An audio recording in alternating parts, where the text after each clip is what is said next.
How to improve your academic performance as a student in 2025.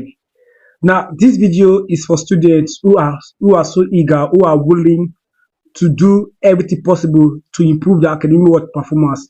I know the frustration so many students feel when they put in so much work, so much energy, they go to class all the time, they read all the books they need to read, but yet they are seeing no or little improvement in their academic work performance. Now, I know students, I've seen students who go to class every single day, like they involve in class every single day, but yet still getting low grade academically.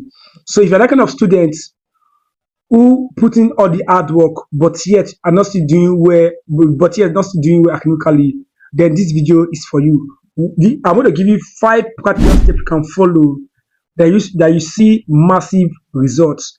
Now, this practical step I'm about to share with you, these are things I've used myself. So before we go into this video very well, let me tell you a little bit of my story. Do you understand? So that don't look as if I'm sharing you secret and step that I myself have not used. Every single step I'm about to share with you here is what I myself have used for the past 7 years to transform myself from a dull student to highly intelligent students. Do you understand? Now, I studied pure industrial chemistry in university, but back then in my secondary school, chemistry was my worst nightmare on a more serious note. Just in general, I was an average student back then. Just so now, due to personal development, study, and research, I discovered some secrets that enable me to transform myself to that dull student who don't know how to read like that, who don't know how to spell, who don't know how to solve mathematics, who don't know how to speak, who don't know how to communicate very well. Now I've transformed myself to this kind of person you are seeing talking on camera, and I've helped thousands of students to succeed academically. Just so like what I said, chemistry was my worst nightmare. I was a little bit good in physics and I was a little bit good in mathematics back then in my secondary school, but chemistry was my worst nightmare. So they gave me pure industrial chemistry to study. They gave me pure industrial chemistry in University of Port Harcourt, right? That was 2012. So that is when I knew that I must be very, very good at this subject. Just so after so many years of reading every single thing, every single table when it comes to chemistry, putting all the practice, all the step I'm about to share with you now, I have helped thousands of students on more serious notes. Now, I have written about 6 books in chemistry, right? This is called Indie Facts in Organic Chemistry 2 for year 2 students. This is called Analytical Chemistry. This is called General Chemistry 2. This is called General Chemistry 1. I've written 2 other books. One is for JAM Chemistry Calculation, and the other one is Organic Chemistry 1, Introduction to Organic Chemistry. So someone that not actually do well chemistry, you don't really know chemistry in secondary school, but I've helped a lot of students to pass organic chemistry, inorganic chemistry, analytical chemistry, and the rest. Just so what I'm about to share with you works. It's just for you to put them in practice and start to use them to your own advantage. So let's get into it. The first step to improve your academic performance in 2025 as a student, number one, the first thing is what? Develop a growth mindset. Believe that intelligence can be improved, academic performance can be improved. Look at one thing that really held me back then is that I was thinking that I was born dull, that I don't have the ability to improve. Just so if I see students who are doing far better than me, who are doing well academically, I would think that they were born that good. Just and this belief held me back. Now, when I start developing myself, and I discovered that the way our brain is being designed, look at something here. This is what our teachers don't tell us. This is what our parents don't tell us. This is what the society don't tell us. See, the way our brain, God gave us 2 powerful weapons that we are not utilizing: our brain and our mind. If you can connect our brain and our mind together, develop a strong growth mindset, and believe that intelligence can improve. Now you can turn yourself to anything you want to become. Just see, you have the ability to create your life the way you want. Now, You can improve intelligence. You can improve your intelligence. Just believe that intelligence can be improved. Just believe that academic performance can improve. Just believe that you can improve your academics. That is the first belief. Develop a growth mindset. Just understand that there is no limit to what you can accomplish as a student. Now, those C you are getting, those D you are getting in your results, these are things you don't really want. But believe that those guys that score A and B, those highly intelligent students you are looking up to that are doing better than you, understand that they are no special breed. Just they just know something you don't know. Probably are putting much effort you are not putting. Do you understand?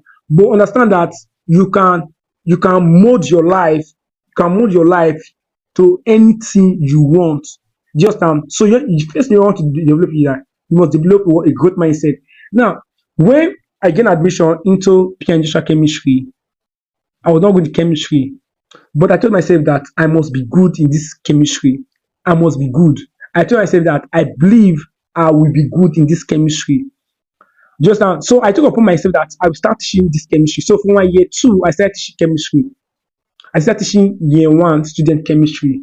I didn't know chemistry, but I have to read the chemistry, we call it Chem 130. I have to read the chemistry over again before go to teach students. But before I start teaching students here, I've already convinced myself that I can do it. I've already believed myself that I can succeed in this chemistry. So you must develop a growth mindset. This is the first step. If you don't develop a growth mindset, if you don't believe in yourself that those your academic performance can be improved, or you can become an intelligent student, a brilliant student, nothing is going to help you. Just that is first thing. That is first thing. If you can develop this here, every other thing becomes easy for you. Next step is to what is build consistent study habits. Yes.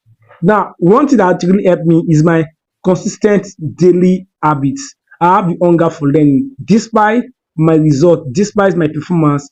Now, there's one thing I know that I have more than any other persons: my hunger to improve. I'm so obsessed with my study. I always study all the time. Just so if you want to improve your academic performance, the first you want to do, the next thing you want to do is to what? Build a consistent study habit. Build the habit of reading every single day. Whether you feel all right or you don't feel all right, whether you like it or whether you are sad, whether you are crying, build the habit of reading every single day. It can be 2 hours, can be 3 hours, can be 4 hours, but build a consistent learning or reading habit. Do you understand? It's going to be of great help to you. This is one of the ways you can improve your academic performance. Now, spend much time on those subjects you really want to improve. Spend much time on those courses you are not good at. Just go and put much time into them and start reading.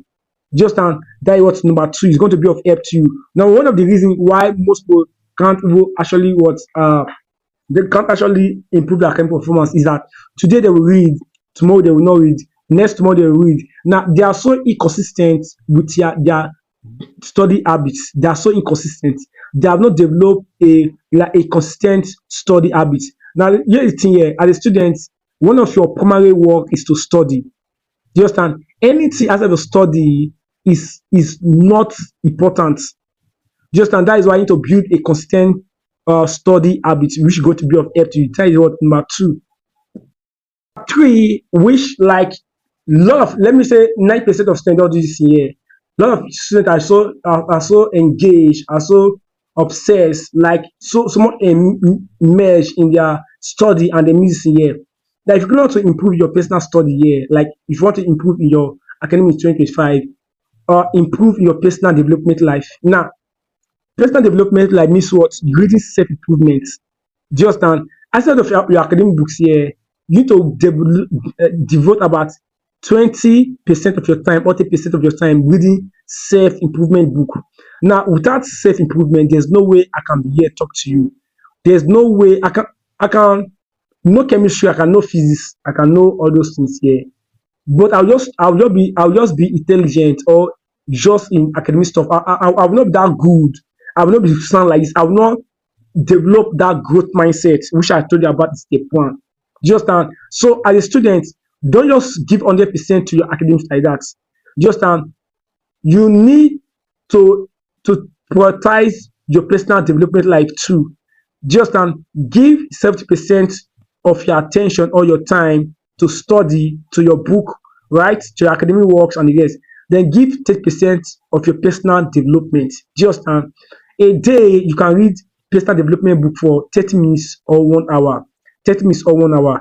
Then the rest of the day, do your academic work. Just if you can improve your personal development, it's going to reflect in your academics performance. It's very important. I know what I'm saying.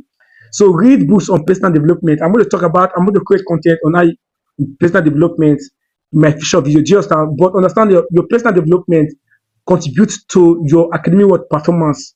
Just this is what will help you separate you from every other student. Just that what number what three. Four, which I want to share with you. The number four, which I want to share with you, is what master time management to keep procrastination. Procrastination is a thief of dream. So many students, the reason why they are so down or they're not improving academically is because they procrastinate a lot. Procrastination is that what you're supposed to do today, you procrastinate to tomorrow. The assignment you're supposed to do today, anything of importance you're supposed to do, if you leave to tomorrow, it's called procrastination. And at first, procrastination is not like is not that you not actually see the effects. You not see the negative effects. Let me just do the assignment tomorrow. I'm tired today. Let me just read tomorrow. But you know that you're supposed to read today. Let me just read tomorrow. Now, what does that? What that does is that you have a call compounding effects. This is the reason why a lot of students they will waste all the months. Now, when exam time is like 1 month or 3 weeks or 2 weeks to the exam, this way they have useless all the time, right? Now they will not use only 2 weeks or 3 weeks to study. Just this is the reason why a lot of students fail. So that is why you must master time management. You must master time management. Now, what are you supposed to do in the morning? What are you supposed to do in the afternoon? What are you supposed to do in the evening? What are your important tasks? Just you need to master time management. Here, I'm going to create a video on how to master time management. There's going to be a video title or that is coming up. How to master time management. Just how to master your time. Now, if you check the difference between the student that perform right, that perform high, that gets all the good grade, and if you checkmate the student that still score low, they both have 24 hours. Just they learn under the same conditions. How come one is doing well better than the other one? Is it depending on how you use your time. Those activities you spend doing in your 24 hours will largely determine the kind of results you are going to get. So master time management is very important. I'm going to create video on this in my next video. Just how to master time management as a student. Which is the last one is what adopt active learning strategy to retain knowledge effectively. Now, as a student, you need to know what's called active learning method. We have called passive method and we have called active method. Do you understand? What most students use in their study is what is passive method, which is not effective as a student to study. Now, I have done how to read once and never forget again. This video is on my YouTube channel here. Just it's going to explain this step number 5 for you. So go check out this video here, how to read once and never forget again, and I will see you inside.